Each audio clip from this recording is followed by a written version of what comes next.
process that we had. What has changed since March? In all the hearings, there's nothing compelling, nothing overwhelming. So the Speaker should follow her own words on what bipartisan vote on that floor and in the sham that has been putting this country through this nightmare. That's exactly what this vote shows today. I want to call up our whip, Steve Scalise. Thank you, Kevin. And when we talk about the vote, I think it's important to note when you see that not only did every single Republican reject this Soviet-style impeachment process, but we were even joined by Democrats who couldn't stand it anymore.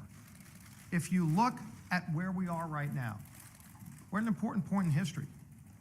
Clearly, there are people that we serve with that don't like the results of the 2016 election. That's their prerogative. But the country next year will be deciding who our president is going to be. It should not be Nancy Pelosi and a small group of people that she selects that get determined who's going to be our president. If you look at the resolution today, they talk about fairness. Now, if they really think that they can tell people it's fair, that only the chairman gets to decide who the witnesses are, and they give us an opportunity to call witnesses, but if the chair says they don't like the witnesses don't come forward. They allow the president to have legal counsel in the room unless the chair decides that they don't want the president's legal counsel in the room. That's never happened before. With the Clinton impeachment, with the Nixon impeachment, Republican and Democrat alike, both sides were treated equally. Both sides could call witnesses. President's legal counsel was in the room, not at the discretion of the chair, but because it's fair. And so when you look at this Soviet-style process, it shows you that they don't really want to get to the truth. They want to remove a sitting president. In fact, the author of the articles of impeachment said, if they don't impeach the president, he will get reelected. Now, that's not why we have impeachment. Alexander Hamilton made it very clear. His concern when they were trying to promote the Constitution was that he didn't want to see impeachment used for political purposes. Yet that's what happened today. He predicted it, and it happened today. It's a sham. It shouldn't have happened. It's a tainted process that Adam Schiff's been conducting, that Nadler might one day conduct. The House deserves better. The people of this country deserve better. We should be tackling real problems. We could have lower prescription drug prices today, but Pelosi won't bring those bills to the floor because she's infatuated with impeachment. Our troops could be properly funded, but if Pelosi's infatuated with impeachment. In fact, we could have better trade relations with Canada and Mexico and create 160,000 new jobs today, but Pelosi's infatuated with impeachment. We deserve better. Our conference chair, Liz Cheney. Thank you very much, Steve. I want to make sure everybody is focused on a couple of things, and you'll hear from a number of our members here today about this. The first one is that the Democrats cannot fix this process. They've now created a record over the course of the last several weeks with witnesses they selected. We know there were circumstances where Chairman Schiff told witnesses not to answer questions that our members were asking. We know there have been circumstances where our members have attempted to go read transcripts and they've been told by staff members that they're not allowed to go read those transcripts. This is a process that has been fundamentally tainted. The president has had no rights inside these hearings. His counsel has not been able to be present. So for them now to claim that they're suddenly going to open the process up, which, by the way, this resolution does not do. The resolution says that they're going to continue doing what they want to do. It gives authority for open hearings, but they cannot go back and fix what is a fundamentally tainted and unfair record. The second thing, it's very important for the American people to understand, and you heard the leader and the whip talk about the things that are not getting done here. And there is a long list of things the American people deserve to have done that simply are not being addressed because of the Democrats' obsession with impeachment. But think about what Speaker Pelosi has done for the last several weeks and what she codified today. What she did today was she said she is going to take the Intelligence Committee of the House of Representatives, which is arguably the single most important committee when it comes to our oversight, when it comes to the national security of this nation. And she has told them, stop all focus on any issue that has anything to do with the national security of the nation. You saw Democrats on the floor of the House arguing that somehow it was Republicans who were putting politics above national security. There is no one who has done that the way that Nancy Pelosi and Adam Schiff have done that. History will hold them accountable. History will judge them. We're at a moment where the nation faces grave, significant, ongoing threats. And she has completely neutered the Intelligence Committee. She has said they must be focused on a partisan impeachment process and not their oversight obligations that we have as a body, that we have as an important branch of this government. And they'll be held accountable for that. Now I'd like to turn things over to the Republican leader of the Oversight Committee, Mr. Jordan.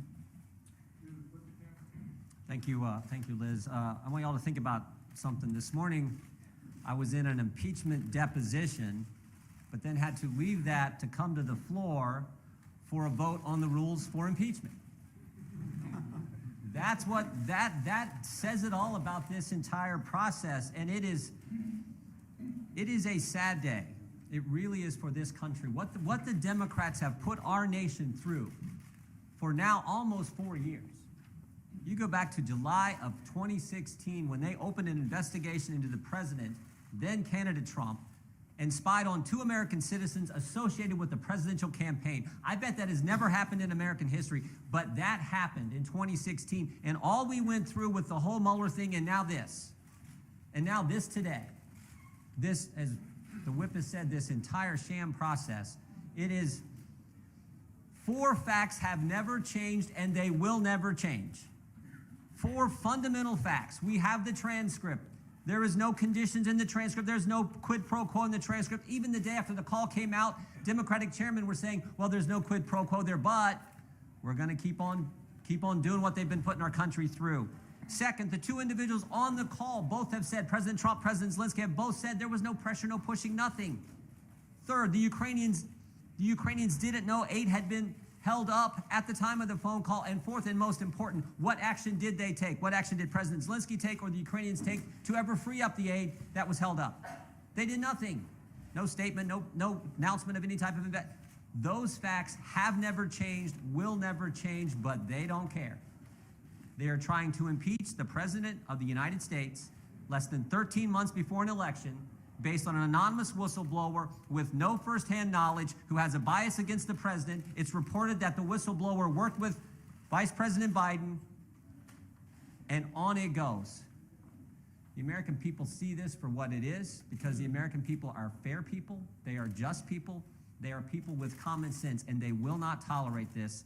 And I appreciate the leadership of our leader and our team and how we all voted against this because we see it just like the American people do, and we know it. We just know it's wrong. And I'd like to call up our ranking member on the Foreign Affairs Committee, Mr. McCall. Thank you, Jim. For 38 days, we've witnessed a one-sided investigation in the most secret room in the United States Capitol, without an opportunity to call witnesses on our side, without White House counsel present. This defies historic precedent. Adam Schiff stated to us, to Jim and myself, we've been sitting through these depositions that because the DOJ declined an investigation, that he is now deemed to be both the prosecutor and the grand jury. I was a federal prosecutor, Adam Schiff was too. He knows better. You can't be both. The American people have been shut out of this process, defying democracy itself. Every time we get close to a witness, close to the whistleblower, we get shut down in that room. And you have to ask yourself this question: why? Why does Adam Schiff not want us to ask those questions? What was the role of the whistleblower? What role did Adam Schiff have to the whistleblower? What role did his staff have to the whistleblower? For one man to turn this country upside down, to have this vote today. Our founding fathers warned about this in the Federalist Papers, that a future Congress at some point in time would base an impeachment not on guilt or innocence, but rather on partisan politics. Partisan politics. Sadly, today, in this chamber, their worst fears have been realized. And with that, I'd like to turn it over to Lee Zeldin on the House Foreign Affairs Committee.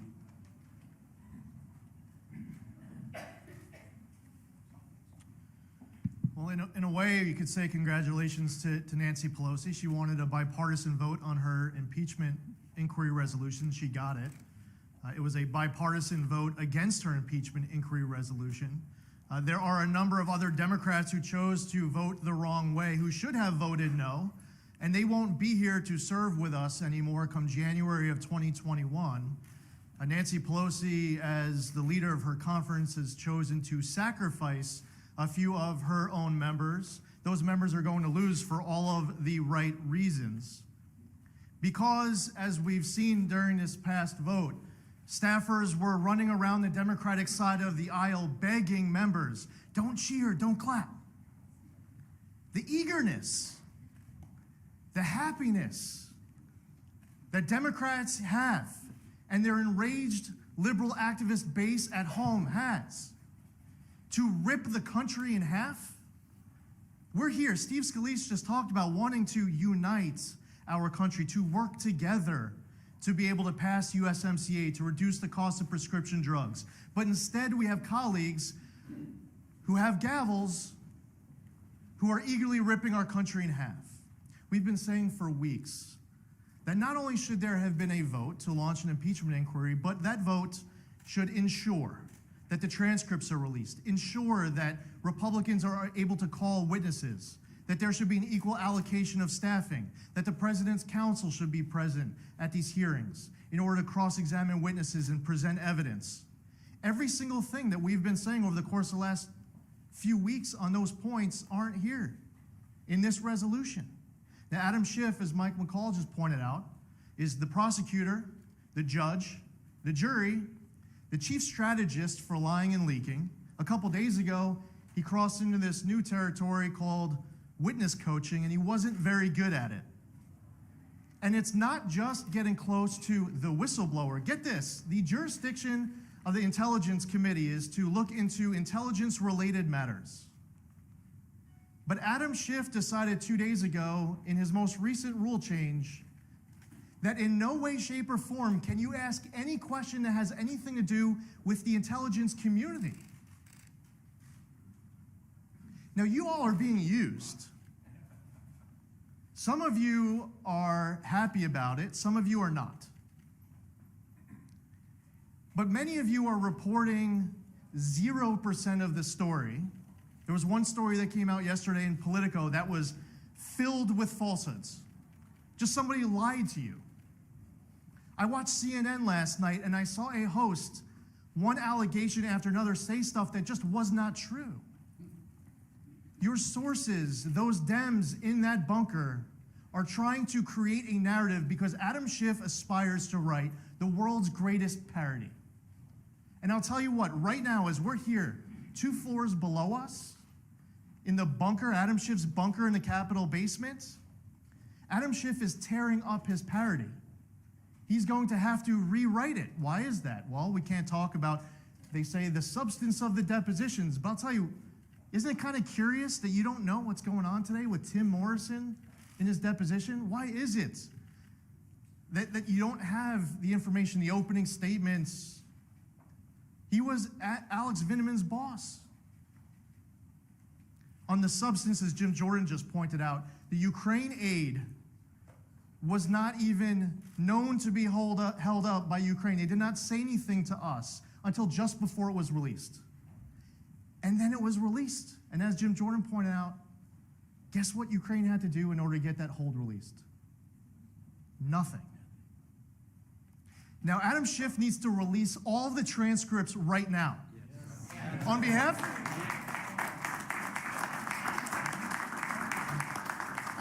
of our constituents, on behalf of the American public, for everyone who's pissed about being misled by Adam Schiff and his cohorts hiding in the bunker of the Capitol basement, using you to lie to our constituents, release the darn transcripts. Let's have a conversation about substance. Because I'll tell you what, you lost the conversation about process. You're losing the conversation about process. Bring it on about substance, because our president was right in being concerned about corruption. Our president was right in wanting to look into interference in the 2016 election. And the president of the United States is right to be concerned about a corrupt foreign company run by a corrupt Ukrainian oligarch hiring the son of the vice president with no energy experience, no Ukraine experience for at least $50,000 a year. $50,000 a month.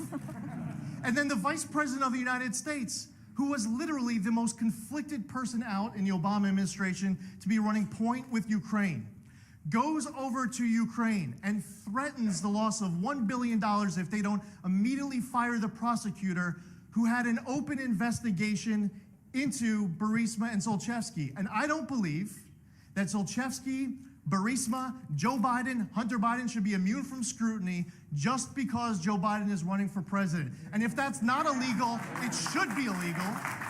And never again in this country should we have a son of a sitting vice president based solely on her name without any energy experience or any Ukraine experience being paid from a corrupt company run by a corrupt oligarch with an open corruption investigation into it. So on the substance, I say to Adam, bring it on. Release the darn transcripts and do it today.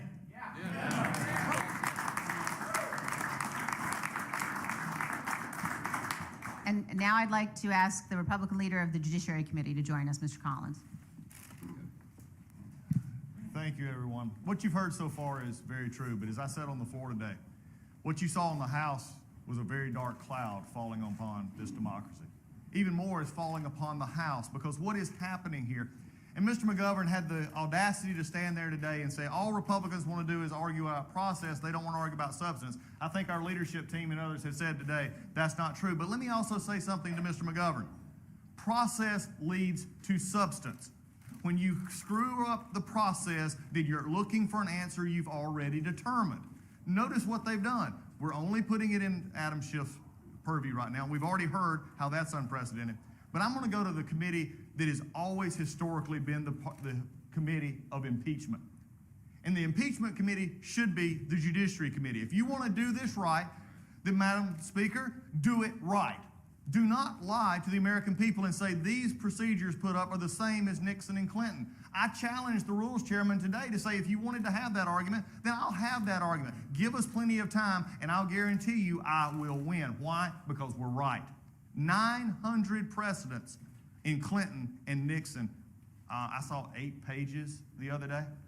I saw things that they're only simply saying Adam Schiff's committee now gets to do whatever they want, continue the process without presidential involvement, without presidential scrutiny, without anything else of fairness or bipartisanship in any way that we saw in others. How can they stand before you, and when you'll go talk to them in a little bit, is ask them, how is that fair? Then to give it to a Judiciary Committee that has been completely neutered of its power. They've shown for 10 months they were completely inept at handling the Russia investigation. Do I have to remind you of John Dean? This is pathetic. And then when it came to writing the rules for us, the Rules Committee actually had to write the rules for the Judiciary Committee because they didn't even trust them enough to do that. So I ask you as members of the media, how can the American people trust this Judiciary Committee, which the Speaker of the House doesn't trust, to handle an impeachment article? I tell you what, when it gets to the Judiciary Committee, I do have one thing for Mr. Schiff. If he wants to be, as said, a special counsel, he set himself up, then here's my challenge to Mr. Schiff. You want to be Ken Starr?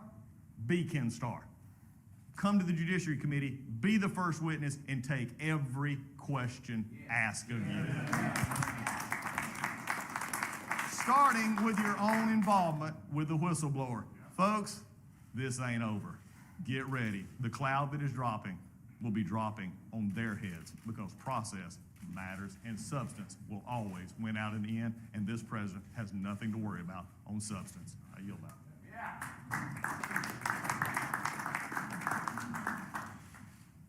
Congress will go back to their districts for a week. Tomorrow will be November 1st, 1 year before voters cast a vote, not just for Congress, but for president. It's unfortunate in this Congress when they go back, they'll run on a re-election of having more subpoenas than laws and not trusting the American people to actually have the choice. The vote today was bipartisan, not to move forward.